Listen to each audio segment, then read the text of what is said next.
transaction metadata is fully available right now.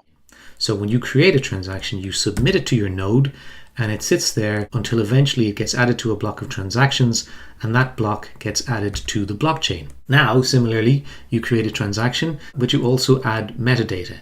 And this metadata gets serialized along with the transaction and ends up in a block. So as time goes by, the metadata just stays there in the blockchain. But it's not practical to have large amounts of data distributed across all the nodes of a public blockchain. The solution that we use for this is we create a unique fingerprint of the data that we want to attest to. So in the case of a document, we would hash that document, and then the document is uniquely represented by this small number of bytes. And then in the future, if anybody wants to validate that, they take the document, they create the hash. Then if they can find that hash in a transaction on the blockchain, they know that that document existed at that point in time. A very simple example would be a contract, and you want to attest that two people have signed that contract.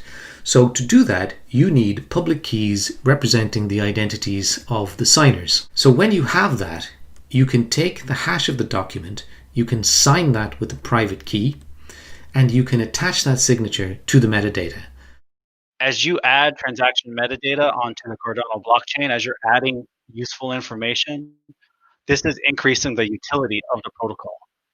And all these fees gets recirculated throughout the ecosystem. Part of which kind of goes to delegators, and then part of the transaction fees goes into the treasury, which then can be used for funding for different catalyst funds.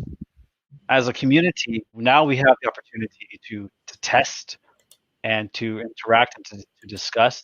It's a blank slate. It's just a data store. It's an immutable data store. So the creativity is what's going to build all the applications on this. It's going to be exciting to see what people decide to use it for. I don't think Jeremy has enough followers on Twitter. So if you want to follow him, his link is here. So follow Mel.